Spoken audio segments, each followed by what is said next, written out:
Every single one of us has woken up today with less rights than we had yesterday. We grew up hearing the same promise. That in America, every person is born with the right to life, liberty, and the pursuit of happiness. Yet as we grow older, we realize something. Those rights don't protect everyone equally.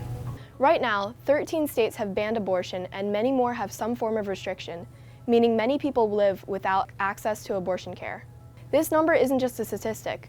It's a barrier, a detour, a closed door that can change the course of someone's entire life. For decades, the debate over reproductive rights has been shaped by two main ideas: the right of life or the right of choice.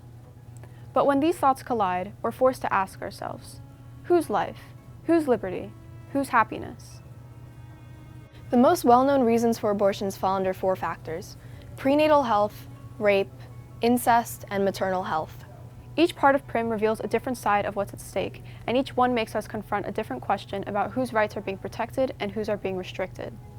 Prenatal health includes fetal anomalies, genetic conditions, organ development, lack of fetal growth, viability, and environmental or economic conditions that could affect the child's future. If the pregnancy is not able to result in a healthy, viable child, it puts the fetus in danger. In PRIM, rape refers to a pregnancy that results from non-consensual sex. Forcing someone to continue such a pregnancy can cause severe psychological trauma, including symptoms of serious mental health condition, and violate bodily autonomy, which can consequently impact the mother's ability to care for the child, endangering both the mother's and the unborn child's health and making access to abortion vital. In cases of incest, the pregnancy is a result of sexual relations between family members, often involving abuse.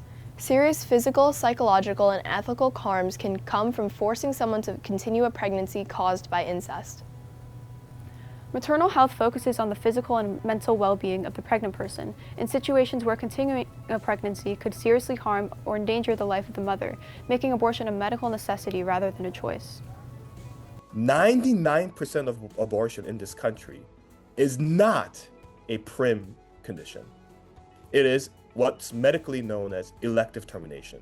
The truth is, federal dollars already don't cover abortion care, except in some very specific, very rare circumstances. So when you look at the whole picture, it really comes into focus. Elective termination is about people making decisions based on their lives, their futures, and the circumstances they're living in at the moment. Most people who choose abortion aren't doing it because they don't want children. They're doing it because they know they won't be able to support that child safely or sustainably. It is physically, financially, geographically, environmentally, relationally, meaning that their abusive boyfriend left them, relationally impossible for them to raise a child. Many already have children, and to have an unplanned pregnancy in that moment when they're financially stretched to the limit, to have another child would mean decimation of the children that they already have in their quality of life. Many laws are enacted to protect women at the time when they were dying from unsafe abortions. The practice of medicine should not, emphasize, should not be frozen in the 19th century. These percentages are struggles, not numbers. They show the reality of rent, childcare costs, medical bills, and the price of simply trying to survive in today's America.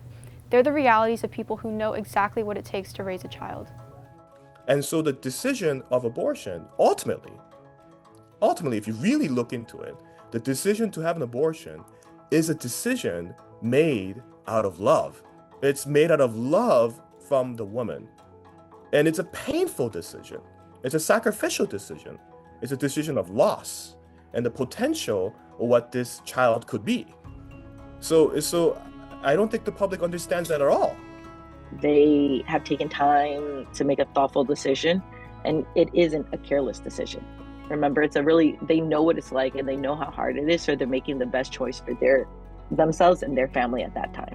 To understand abortion rights fully, we have to look beyond legality and into reproductive justice. The core principles of reproductive justice are bodily autonomy, the right to not have children, the right to have children, and the right to parent the children you have in communities free from violence, pollution, and neglect. These rights echo the Constitution's promise of life, liberty, and the pursuit of happiness. The Constitution should enshrine the women's rights to their bodies the same way that rights of men are guaranteed in the Constitution. At the end of the day, any good policy should protect dignity, autonomy, and real access, and not just theoretical rights. Pregnancy is something that is inherent only to women, and therefore it is something that needs to be enshrined into the Constitution separately to make it very clear to provide equal protection under the law.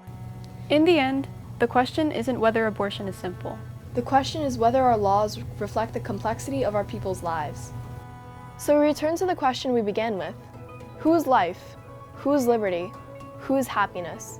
And what would it take to build policies rooted not in fear or punishment, but in empathy, understanding, and justice?